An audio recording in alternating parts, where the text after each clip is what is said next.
Hola, muy buenas. Volvemos con nuestra serie Sal y Luz. Evangelismo, evangelización es el tema que nos ocupa en estos estudios. Hoy vamos a volver al texto que usamos en el estudio anterior, Primero de Pedro capítulo 3, versículo 15, y vamos a tratar un poco acerca de los pasos que son importantes hacia la evangelización. Primero de todo, vamos a leer el texto de Primera de Pedro 3:15, que dice: Honrad en vuestro corazón a Cristo como Señor. Estad siempre preparados para responder a todo el que os pida razón de la esperanza que hay en vosotros. Hay algunos pasos importantes que debemos dar hacia la evangelización con el objetivo de que la evangelización sea realizada por todos y cada uno de nosotros de forma más efectiva. Pero ojo, porque cuando uso la palabra efectiva, no la uso con el sentido empresarial de éxito numérico, por ejemplo, que suele tener en nuestros días, en nuestro medio evangélico, cuando se trata de establecer nuevas iglesias, de evangelizar o de trabajo misionero, sino que lo uso con el sentido de que debemos evangelizar conforme a lo que de hecho significa la evangelización y el evangelio de Cristo. Evangelizar en ese sentido de forma más efectiva, es evangelizar dentro de los parámetros y de la definición de lo que es evangelio en el contexto del Nuevo Testamento. Así que podríamos preguntarnos, ¿qué pasos debemos dar para evangelizar de forma verdaderamente evangélica y en coherencia con los conceptos bíblicos de evangelio? Pues si partimos del hecho de que a lo largo de esta serie de estudios hemos ya definido el contenido y el significado bíblico del Evangelio, pues nos quedaría ahora conocer los pasos que necesitamos nosotros dar hacia esa evangelización evangélica y bíblica. O sea, es necesario definir al menos algunos de estos pasos, digamos los más importantes, para que nosotros podamos estar aptos para la evangelización. Y surge, por tanto, estas preguntas fundamentales como: ¿estoy apto para evangelizar? ¿Tengo todo lo que es necesario? Si no lo tengo, y sabiendo que pesa sobre mí la vocación de llevar el evangelio a otras personas, ¿qué es lo que me falta? ¿Dónde y cómo conseguirlo? Por eso repetimos el texto que leímos el estudio anterior, el de 1 Pedro 3:15.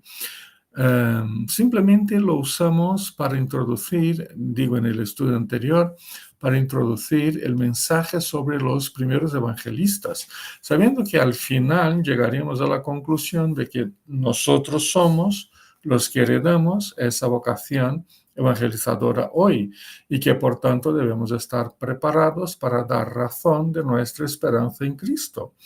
Hablamos entonces brevemente acerca del ejemplo de vida de la comunión entre nosotros. Mencionamos el carácter transformado, la alegría y la perseverancia como características de la vida de los evangelistas, o sea, de nuestras propias vidas. Por tanto, la cuestión es que si tenemos que estar siempre preparados para responder, eso nos mantiene como individuos y como iglesias en un permanente estado de evangelización, en un permanente estado de misión, buscando una constante preparación para ejercer ese ministerio a cualquier momento, en todo tiempo. Pero, ¿qué pasos son estos que debemos dar hacia la evangelización? Quiero sugerir algunos, 4 específicamente. El primero es la conversión personal. El estar siempre preparados para responder a los que nos piden razón de nuestra esperanza exige de nosotros, en primer lugar, una experiencia genuina de conversión a Cristo. Hablar de la conversión personal de cada uno como un paso que debe darse para la evangelización parece algo muy extraño. Muy extraño, ¿por qué? Porque no podemos simplemente decidir que nos vamos a convertir a Cristo o qué grado de conversión nos interesa, si nos convertimos completamente o solo nos convertimos en áreas que nos interesen políticamente hablando, ¿no? Si entendemos que la conversión es obra de Dios y que nosotros únicamente le respondemos al Señor positivamente en fe, en una fe que Él mismo implanta en nuestro ser, y respondemos así a su obra de generar la vida eterna en nuestro interior, entonces, ¿cómo hablar de la conversión como un paso que debemos dar? De hecho, no damos ese paso por iniciativa propia. No nos salvamos a nosotros mismos por decisión personal. Más bien hablo de la conversión del individuo como un requisito fundamental para la evangelización, en el sentido de que si no conocemos a Cristo personalmente y si no mantenemos comunión con Él, entonces no estamos aptos todavía para testificar de Cristo, ¿no? Así de simple. Eso puede parecernos obvio a todos, pero es fundamental para la evangelización. Y si nos saltamos a la conversión, no tenemos que anunciar al mundo. Pues, ¿cómo vamos a testificar de algo que no experimentamos y que no influye determinativamente en nuestras vidas? Se complicaría mucho, ¿verdad? Hoy día, con el paso de los años vividos de vida cristiana, o con nuestro sentido de conversión y de respuesta positiva a la obra redentora de Dios, ya un poco desgastado por la experiencia diaria de familia, de trabajo, etc., es posible, es posible que el sentido y la experiencia diaria de conversión se haya desinflado con el tiempo y que nos hemos tornado, digamos, tímidos a la hora de afirmar ante otros que tenemos una fe y que esa fe es relevante para todas las dimensiones de nuestra vida. De cierta forma, mucho del fuego misionero y evangelizador se ha enfriado, justo porque con el tiempo vamos perdiendo el empuje de la conversión que tuvimos en los primeros tiempos de nuestra vida cristiana. Posiblemente Cristo se refiera a ese tipo de experiencia cuando dijo en su discurso escatológico, ¿no? Mateo 24:12, cuando dijo que habrá tanta maldad que el amor de muchos se enfriará. La cuestión es sencilla. No podemos testificar a favor de algo que nunca significó algo para nosotros. Tampoco podemos testificar a favor de algo que tuvo su importancia en el pasado, pero que ya no significa nada para nosotros hoy, o que no ocupa el lugar de importancia que debería tener para mí y para ti. La conversión personal es una experiencia fundamental para la evangelización y por ello debemos mantener al día nuestra vida de comunión personal con Dios. El contraste es muy fuerte y es definitivo. Los que no han experimentado la conversión a Cristo no pueden testificar de esa experiencia de vida nueva. Pero los que sí han vivido y siguen viviendo bajo el signo de la conversión de sus vidas a Cristo, todos ellos o todos nosotros sí que podemos testificar de Cristo a los demás y pesa sobre nosotros la responsabilidad de cumplir con esa misión. Pero otro paso importante hacia la evangelización, además de la conversión personal, por supuesto, es el conocimiento del Evangelio, que viene enseguida, ¿no? El estar siempre preparados para responder a los que piden razón de nuestra esperanza es una actitud que exige de nosotros ese conocimiento del Evangelio y de la palabra de Dios. A su compañero de misión, Timoteo, le escribe el apóstol Pablo diciendo, capítulo 2, versículo 15 de la segunda carta. Dice Pablo, esfuérzate por presentarte a Dios aprobado, como obrero que no tiene de qué avergonzarse y que interpreta rectamente la palabra de la verdad. Estas palabras también se dirigen a nosotros, a todos, a cada uno de los cristianos.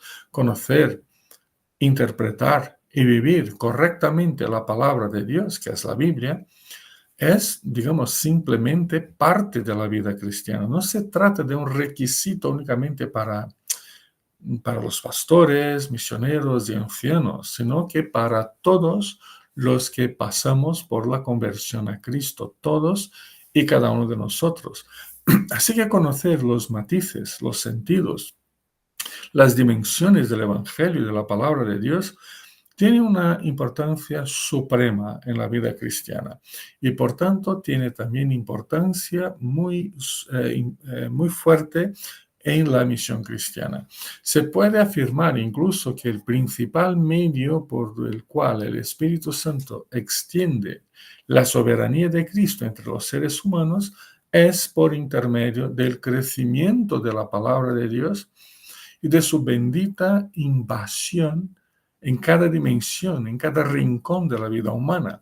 Tanto es así que en Hechos capítulo 8, versículo 4, se dice literalmente que los que se habían disperso evangelizaban la palabra.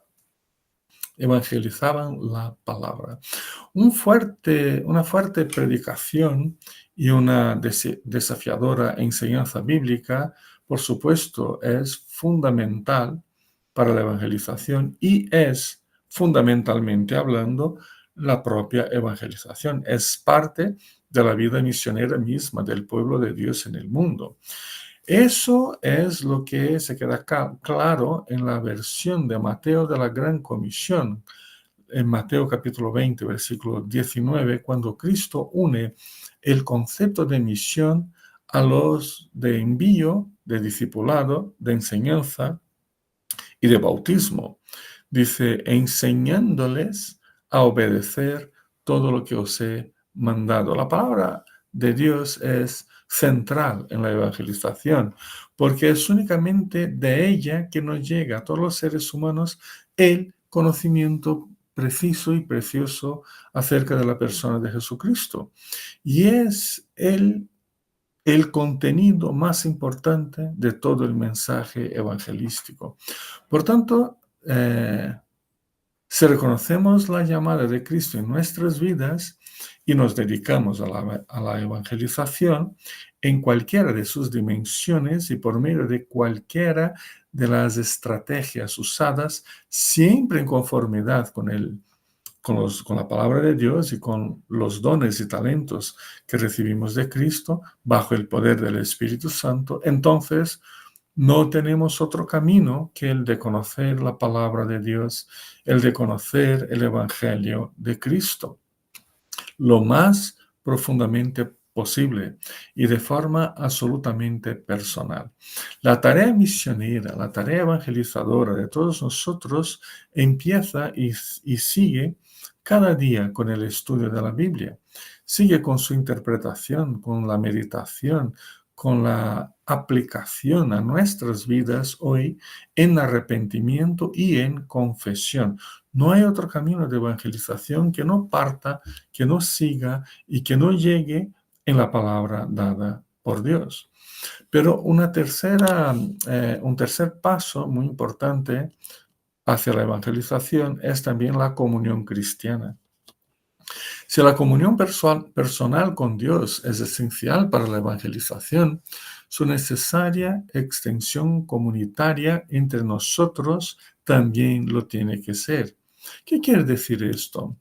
Muy simple, que la comunión con Dios, además de sus beneficios espirituales a cada uno de nosotros personalmente, también se expresa de forma comunitaria, de forma eclesial, por medio de la comunión entre todos nosotros que tenemos nuestra vida vinculada y unida al Señor.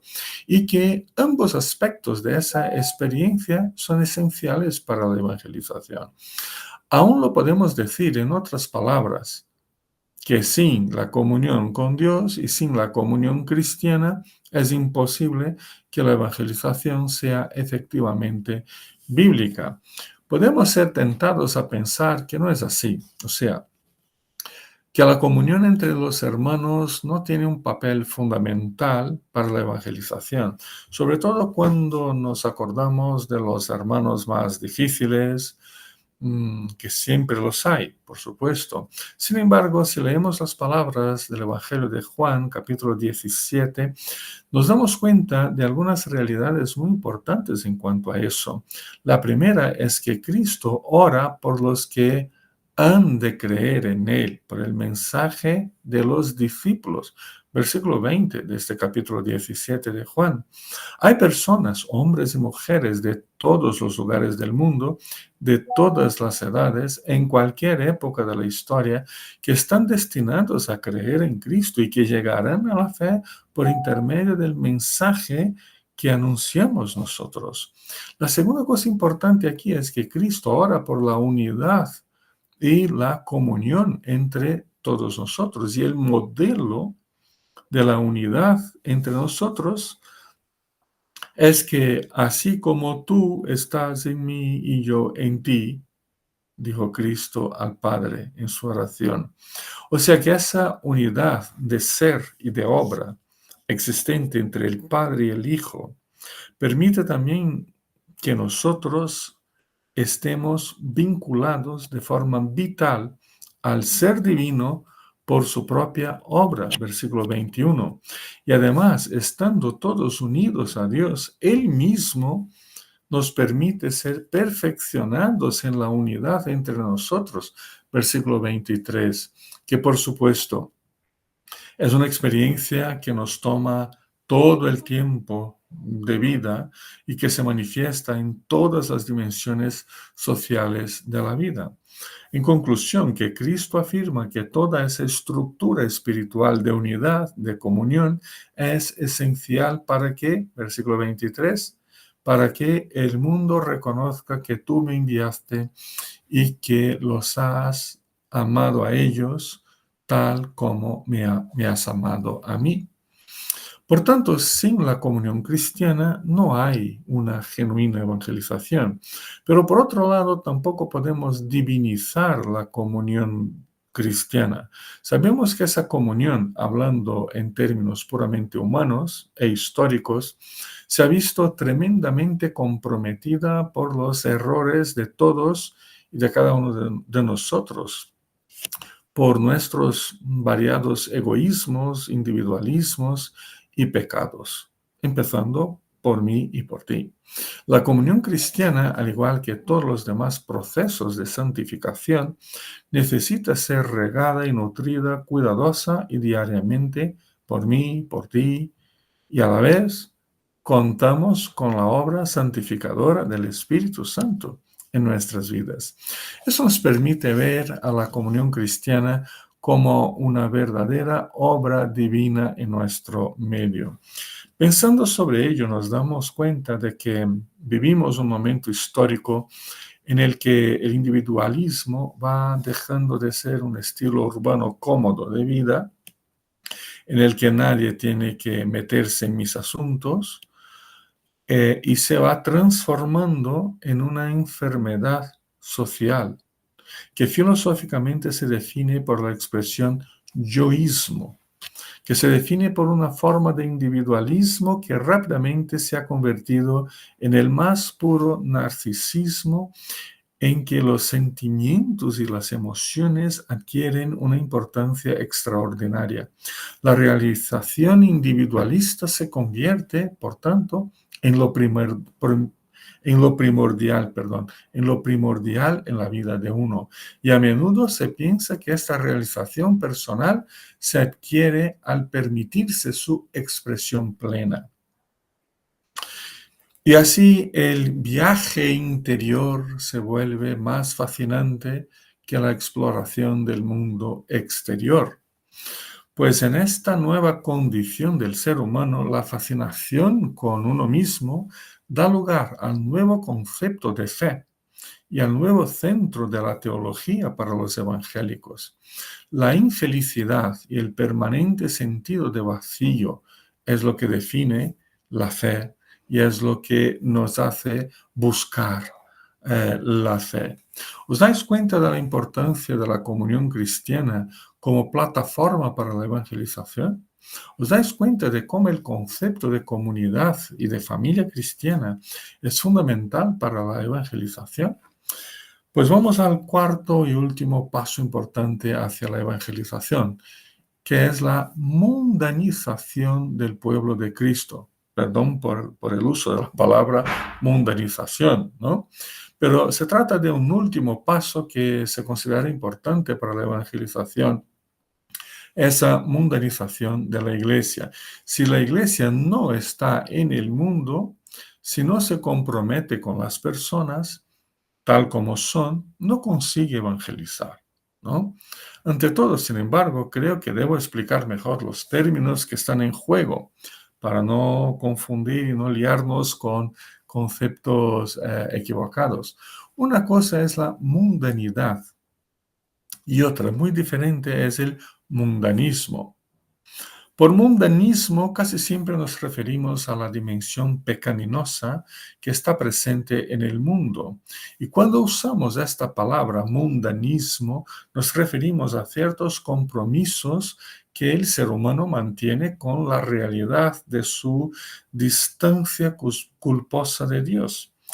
Resumiendo, mundanismo es sinónimo de pecado.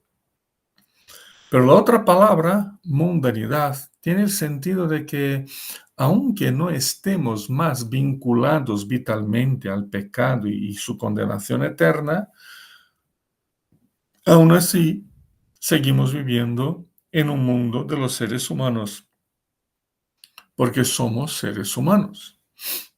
La mundanidad de la iglesia es su dimensión de vivir, de estar presente, compartir el espacio social con todos los demás. Solo somos iglesia en el mundo y no fuera de él.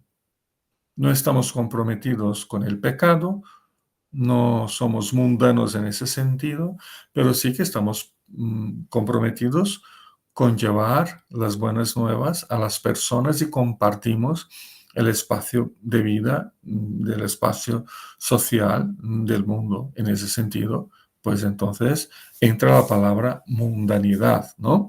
Y esa es una realidad esencial para la evangelización. ¿Cómo podremos evangelizar si no convivimos con las personas?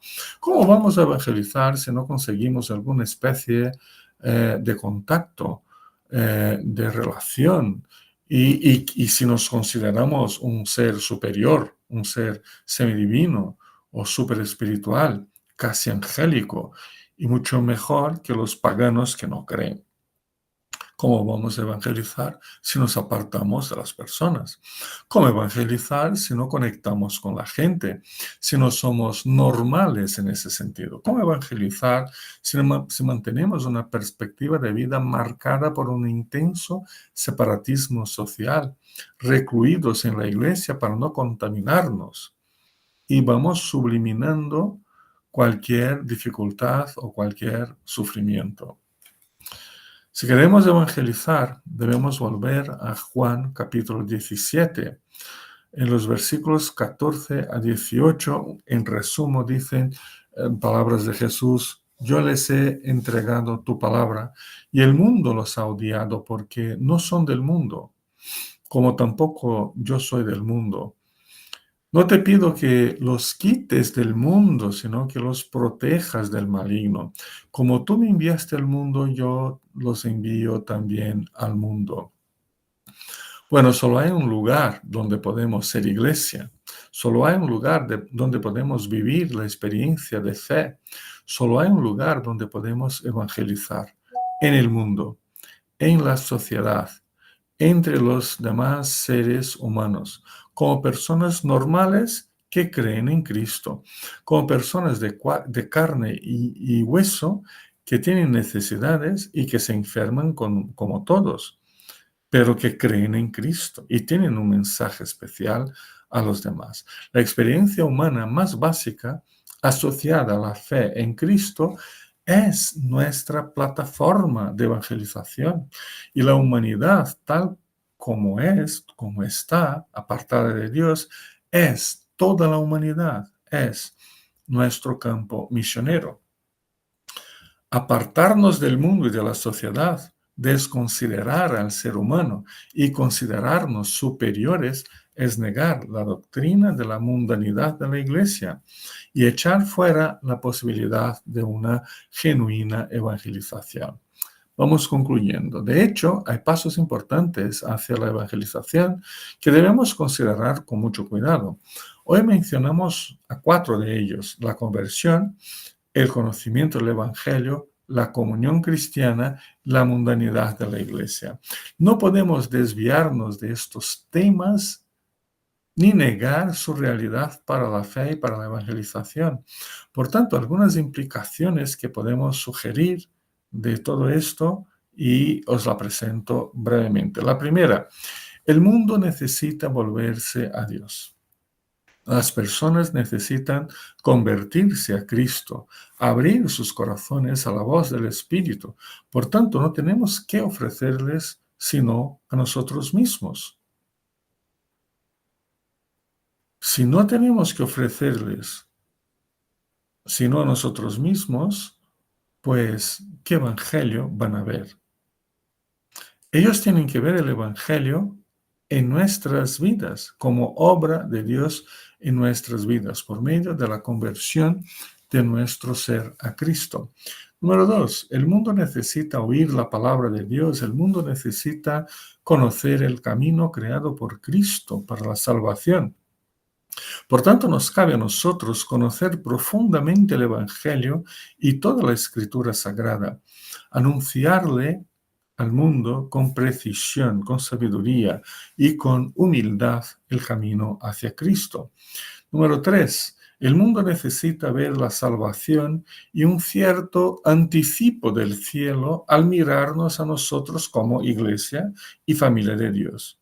Por tanto, al vivir y compartir la fe en comunión, visualizamos a todas las personas cómo es y cómo será el cielo un día. Todos podrán tener una buena idea de lo que será el cielo, mirando la forma como compartimos la comunión. Cuarto y último, el mundo necesita de una iglesia que esté presente, que se importe por sus asuntos y por sus problemas, que sea sensible a sus sentimientos y sufrimientos, que aprecie su arte y que se dedique a anunciar la gracia de Cristo también por medio del alivio de sus dolores. Bueno, nos quedamos por aquí y espero que el Señor nos guíe en nuestros pasos hacia la evangelización. Hasta la próxima.